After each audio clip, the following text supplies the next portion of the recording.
अस्सलामुअलैकुम बिस्मिल्लाहिर्रहमानिर्रहीम। Class 7 week 3 day 1 की बेटा बात करते हैं। आपने डे 1 में करना क्या है, question number 5 and 6 exercise 1A। आपने देखा होगा कि एक्सरसाइज 1A का बेसिक लेवल हमने स्टार्टिंग में किया था, स्टार्टिंग वीडियोस में। अब हम इंटरमीडिएट लेवल करने जा रहे हैं, तो इसमें क्या चीज़ है, कुछ भी डिफरेंट नहीं है बेटा। 5 और 6 का वही क्राइटेरिया है जो क्वेश्चन नंबर 1 और 2 का आपने करा है। अगेन मैं आपको दोबारा समझाऊंगी ताकि आपका रिवाइज भी हो जाए और आपको ईजिली कुछ चीज़ें अगर आपकी प्रॉब्लम में भी हो रही हो तो आप क्लियर हो जाए। 5 और 6 बताती चलूँ, एक ही मेथड से होंगे, एक ही तरीका है। याद रहे जब इस तरीके के क्वेश्चंस होते हैं हमने करे हैं वो दोनों मेथड से करें, यूनिटरी मेथड से भी और प्रोपोर्शन मेथड से भी। तो हम यहाँ पर वही चीज़ अप्लाई करेंगे, हमने दोनों मेथड सॉल्व करने ताकि आपको दोनों का कॉन्सेप्ट क्लियर हो जाए। तो मैं 5 और 6 में से आपके सामने 6 सॉल्व करने जा रही हूँ, तो आप देख लें किस तरीके से हम करेंगे इसको। क्वेश्चन नंबर 6 में सबसे पहले जो मेथड करने जा रही हूँ वो कौन सा मेथड है, यूनिटरी मेथड।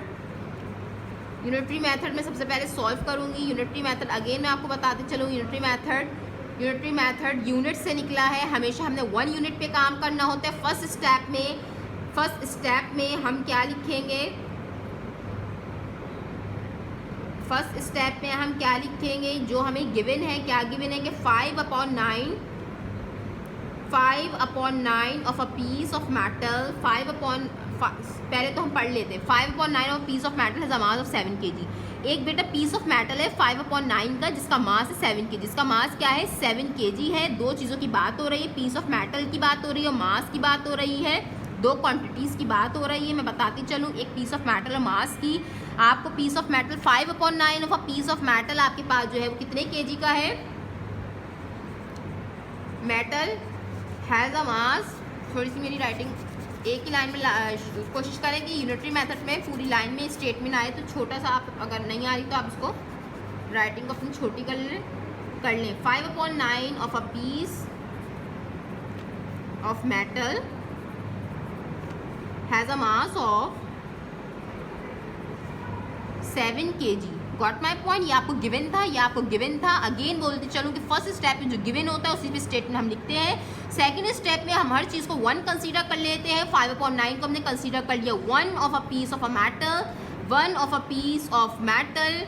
अगेन यही सब कुछ उतरेगा 7 kg, क्योंकि मैंने आपको ये बात बताई थी डायरेक्टली रिलेशन है इन दोनों के दरमियान, डायरेक्ट है क्योंकि जाहिर सी बात है 5/9। अच्छा, यहाँ पर एक लाइन आनी थी, वो मैं आपसे भी डिस्कस करती हूँ कि इन दोनों के दरमियान, बहरहाल ये इतना याद रखिए कि इन दोनों के दरमियान क्योंकि डायरेक्ट रिलेशनशिप है। डायरेक्ट रिलेशनशिप में हम क्या करते हैं, फर्स्ट क्वांटिटी हमारे पास न्यूमरेटर में आती है, सॉरी सेकंड क्वांटिटी न्यूमरेटर में चली जाती, न्यूमरेटर में होती है, और सेकंड क्वांटिटी हमारी डिनोमिनेटर में होती है जो कि है 5/9। बात याद रहे, इस बार हमारे पास 2 है। ये बात आपको मैं बता चुकी हूँ, ये बात आपको मैं क्लियर कर चुकी हूँ। डिनोमिनेटर का भी डिनोमिनेटर न्यूमरेटर से जाकर ऊपर क्या हो जाता है, मल्टीप्लाई। तो इसको यहीं पर ही आप इक्विवेलेंट कर ले ताकि आपको अगले स्टेप में इजी आसानी हो। तो 7 को 9 से मल्टीप्लिकेशन हो जाएगी। 7 क्योंकि डिनोमिनेटर का भी डिनोमिनेटर ऊपर न्यूमरेटर से जाकर मल्टीप्लाई हो जाता है, तो 9 ऊपर जाकर मल्टीप्लाई हो जाएगा और आपके पास क्या क्राइटेरिया सेट होगा, 7 9 63/5 आपके पास, क्योंकि केजी हम लिखते हुए आ रहे हैं, यूनिट केजी है। अब आपसे पूछा क्या गया है, थर्ड स्टेप में जो आपसे पूछा जाता है अब आप उसको लिखोगे 2/7 of the metal piece of metal. यानी आपसे क्या पूछा जा रहा है, 2/7 of the piece of metal. Again वही स्टेटमेंट है, याद रहे 63/5 हमारे पास सेकेंड स्टेप में आ चुका है। और मैंने आपको ये बात बताई थी कि बेटा जब हम थर्ड स्टेप करते हैं डायरेक्ट प्रोपोर्शन में, तो हमारे पास जो क्वांटिटी होती है उसको हम वहाँ पर जाकर क्या कर देते हैं, मल्टीप्लाई करवा देते हैं। तो आप क्या देख रहे हैं, 7 1 7 7 9 63 सिंप्लीफिकेशन हो रही है, तो यहीं पर ही आप इसको कैंसिल कर लें ताकि आपके लिए वैल्यू बड़ी ना हो। तो हमारे पास 7 1 7 7 9 63 यहाँ पर आ रहा है ईजिली। तो 9 multiply by 2/5 and you know very well 9 2 18/5, और इसको आप डिवाइड कर लो 5 को 18 से।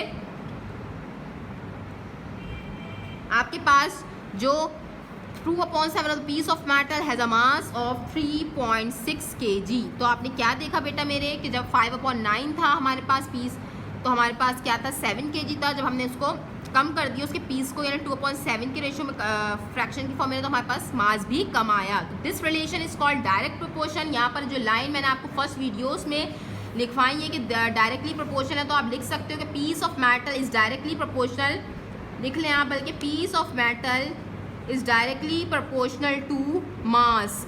ठीक है बेटा, लिख लीजिएगा, क्योंकि अब आपको लिखना आना चाहिए। इंशाल्लाह ताला आपको ये समझ में आ गई होगी बेटा। सबसे पहले आपने स्टेटमेंट लिखना है कि दोनों के दरमियान कौन सा रिलेशन है, यानी पीस ऑफ मेटल और मास के दरमियान डायरेक्ट रिलेशन है, तो piece of metal is directly proportional to mass. फिर आपने अपना सॉल्यूशन पे जाना है। फर्स्ट स्टेप में आपको जो गिवन है वो आपने उसको डिस्क्राइब करना है। सेकंड में आपने 1 पे काम करना है। थर्ड पे आपको जो मालूम करना है आपने उसमें काम करना है। उसके बाद जो अब हम चलते हैं प्रोपोर्शन मेथड की तरफ। प्रोपोर्शन मेथड में हमने करना क्या होता है बेटा, आपको मैंने बात बताई थी। सबसे पहले first of all we have to find 2 quantities. आपको पता लग चुकी होंगी देखकर कि हमारे पास 2 क्वांटिटीज़ क्या हैं, piece of metal and mass के दरमियान रिलेशनशिप देखा जा रहा है, तो पीस ऑफ मेटल, और आपने सेकेंड जगह पास आपने लिखना है पीस ऑफ मेटल। जब हमारे पास 5/9 था तो हमारे पास मास क्या था, 7 kg था। जब हमारे पास पीस ऑफ मेटल 2/7 है तो हाउ उसका क्या हमारे पास मास आएगा, हमने उसको y2 ले लिया। क्यों y2 ले लिया, मैंने आपको बात बताई थी। हमारे सपोज कर लेंगे x है हमारे पास, सपोज कर लेंगे y है, इसको हमने x1 का नाम दे दिया, इसको हमने x2 का नाम दे दिया, इसको हमने y1 and it is y2। आपके पास डायरेक्ट प्रोपोर्शन है, क्योंकि तो हमारे पास जो फॉर्मूला था वो x1/x2 इक्वल्स टू y1/y2। बात याद रहे बेटा, वैल्यूज पुट करनी है। x1 की जगह 5/9 आ जाएगा, x2 की जगह 2/7 आ जाएगा। अपॉन को इस तरीके से भी लिख सकते हैं। y1 की जगह हमारे पास 7 आ जाएगा, y2 हमारे पास y2 ही रहेगा, क्योंकि हम फाइंड करने जा रहे हैं। बात याद रहे, जो चीज़ हमें फाइंड करनी होती है अगर वो डिनोमिनेटर में होती है तो हम उसको क्रॉस मल्टीप्लाई कराकर न्यूमरेटर में ले जाते हैं।